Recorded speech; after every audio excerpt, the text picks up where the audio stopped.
le fameux deal qui a été noué, négocié, un deal secret qui a été négocié entre le régime algérien, la France et les États-Unis pour permettre au Liban d'avoir gratuitement du fuel. La France et les États-Unis d'Amérique ont respecté leur engagement puisque dès l'annonce des résultats préliminaires, les puissances occidentales et les pays démocratiques de l'Occident attendent toujours la confirmation des résultats définitifs. Sauf que hier, Matthew Miller, le porte-parole du département d'État américain, a adressé ses félicitations à Abdelmadjid Tebboune, mais les Américains hier n'ont même pas attendu la Cour constitutionnelle, son annonce, son verdict, ils ont félicité directement Abdelmadjid Tebboune. Les Français ont fait de même, comme il était prévu, comme on l'a dit dans nos révélations concernant le deal avec le Liban. L'Élysée, la présidence française, elle a fait un communiqué dans lequel elle félicite Abdelmadjid Tebboune. Donc les Français et les Américains ont été particulièrement pressés de reconnaître la victoire de Tebboune. Ils ont reconnu très rapidement la victoire de Tebboune, mais ça entre dans le cadre, encore une fois, du deal. On a comme le 31 août dernier, en échange de ce fuel, de ces 90 000 tonnes.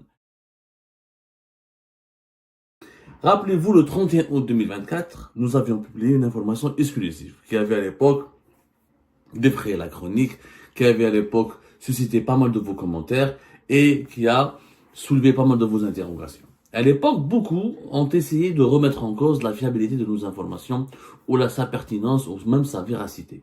C'était notre information concernait le fameux deal qui a été noué, négocié, un deal secret qui a été négocié entre le régime algérien, la France et les États-Unis pour permettre au Liban d'avoir gratuitement du fuel afin d'alimenter les centrales électriques du pays du Liban qui étaient en crise. Le Liban connaissait pratiquement des situations de blackout électrique à cause du manque de fuel et du manque de carburant nécessaire au fonctionnement de ces centrales électriques. C'était le 31 août 2024.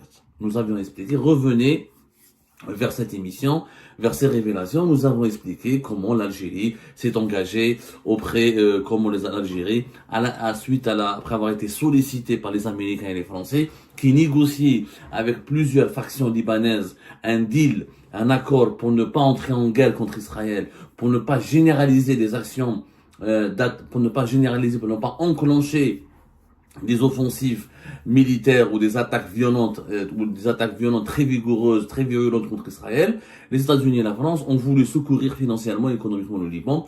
Et notamment, la première aide consistait à soulager le Liban par rapport à la crise d'électricité qui le paralysait. Et les États-Unis d'Amérique et la France ont sollicité le régime algérien par la suite pour qu'il puisse fournir gratuitement, au moins dans un premier temps, 2 importantes cargaisons de fuel. On a expliqué que la cargaison qui est arrivée le 27 août dernier au port libanais de Tripoli, qui a été envoyée par Sonatrach, à la suite, elle a été envoyée depuis l'Algérie le 22 août, et que les autorités algériennes ont réagi, si je me trompe pas, c'était le 18 ou le 19 août, pour déclarer que Abdelmadjid Tebboune a fait un geste en faveur du Liban pour soulager les souffrances du Liban, alors que nous étions le premier fournisseur de fuel du Liban de 2005 à 2020 et que nous n'avons pas renouvelé notre contrat parce que les autorités libanaises ont accusé la Sonatrach algérienne d'être mêlée à un vaste scandale de corruption et de vente de fuel frelaté qui n'est pas conforme aux normes de qualité nécessaires pour le fonctionnement des centrales électriques. Nous avons expliqué que ce deal, 3 cargaisons, une première cargaison qui est partie le 22 août, une deuxième cargaison de 30 000 tonnes, toujours une première de 30 000 tonnes, une deuxième cargaison de 30 000 tonnes qui est prévue au mois d'octobre, une troisième cargaison avant la fin de l'année 2024. Le Liban ne paiera que la troisième cargaison, il le paiera de façon tardive, de façon sans pression. Certainement, on ne va pas payer comme on l'a expliqué en 2024. Les 2 premières cargaisons sont totalement gratuites. Il y a 60 000 tonnes de fuel totalement gratuites données par l'Algérie. Abdelmadjid Tebboune et les médias pro-régime algérien ont voulu nous faire croire que cela entre dans le cadre d'une action de solidarité internationale et de bienfaisance et de bienveillance exprimée par l'Algérie à l'égard du Liban. Ce n'était pas du tout de la solidarité et de la bienveillance, c'était un calcul politique, puisque le régime algérien, en échange de ce fuel donné au Liban, qui permettait aux Français et aux Américains de négocier avec les factions et les lobbies, les factions et les partis, les factions politiques les plus puissantes du Liban pour ne pas généraliser la guerre contre Israël. Donc, on est contrepartie de ce deal. Le régime algérien a reçu des engagements de la part de la France et des États-Unis à reconnaître très rapidement la victoire de Tebboune et sa réélection pour un deuxième mandat lors des élections présidentielles anticipées du 7 septembre 2024. Et comme on l'avait révélé, la situation que nous avions prédite dans nos révélations, elle s'est concrétisée. La France et les États-Unis d'Amérique ont respecté leur engagement puisque dès l'annonce des résultats préliminaires, parce que faut savoir que les résultats d'hier annonçaient la victoire de Tebboune à 94% et sa réélection pour un deuxième mandat consécutif, ça a été annoncé hier par le président de l'autorité nationale indépendante des élections, M. Mohamed Cherfi, mais ce n'étaient pas des résultats définitifs. Ce sont des résultats provisoires. Il faut savoir que les grandes puissances, notamment les puissances de l'Occident démocratique, les puissances occidentales, les pays démocratiques de l'Occident, attendent toujours la confirmation des résultats définitifs. Ils ne commentent pas les résultats provisoires. Sauf que hier, Matthew Miller, le porte-parole du département d'État américain, a adressé ses félicitations à Abdelmajid Tebboune, félicitations en Algérie pour la conclusion, pour ces élections présidentielles. Nous apprécions le partenariat américano-algérien. Nous voulons promouvoir la paix, la prospérité régionale et nous continuerons à travailler avec Abdelmajid Tebboune pour approfondir les relations bilatérales au cours de son deuxième mandat. Donc, Matthew Miller, qui est le porte-parole du département d'État, c'est l'équivalent du ministère des Affaires étrangères aux États-Unis, a rapidement reconnu la victoire de Tebboune et l'a rapidement félicité. C'est un fait inédit. Inédit. Pourquoi? Parce que je rappelle encore une fois que selon la loi en Algérie, comme dans pratiquement tous les pays du monde, les félicitations diplomatiques, les reconnaissances et les félicitations chaleureuses dans les relations diplomatiques et bilatérales, normalement interviennent après la confirmation des résultats définitifs. Dans la loi algérienne, par exemple, ce que peut-être beaucoup d'Algériens ont oublié ou ne savent pas ou le malabéliche, c'est que le conseil, la cour constitutionnelle, c'est la cour constitutionnelle qui est censée confirmer les résultats des élections. La loi électorale de mars 2021, on rappelle, l'article 259, il explique que le président de l'autorité indépendante, Mohamed Cherfi, le président de l'ANI, l'autorité nationale indépendante des élections, proclame les résultats provisoires de l'élection présidentielle dans un délai de 72 heures à compter de la fin du scrutin. Ensuite, c'est des résultats provisoires, ils ne sont pas définitifs. C'est la Cour constitutionnelle qui a un délai elle dispose d'un délai de 10 jours pour statuer et confirmer les résultats provisoires. Donc, une fois que la Cour constitutionnelle valide définitivement les résultats proclamés par Mohamed Cherfi de l'ANI, c'est à ce moment-là où Abdelmajid Tebboune est officiellement reconnu comme président de la République. Mais pour le moment, ce sont des résultats provisoires. Pourquoi? Parce qu'il y a un délai. La loi électorale prévoit un délai de 48 heures pour faire des recours et dénoncer faire des recours contre les résultats provisoires. Ensuite, la Cour constitutionnelle, elle prend 72 heures, elle donne un délai de 72 heures aux candidats déclarés gagnants pour qu'ils fournissent un écrit un mémoire écrit pour expliquer pour qu'ils répondent aux recours ou aux contestations soulevées par ses concurrents. Ensuite, on a un délai de 10 jours, au cours desquels la Cour constitutionnelle déclare définitivement la victoire de celui qui a gagné. Mais ça, c'est la Cour constitutionnelle.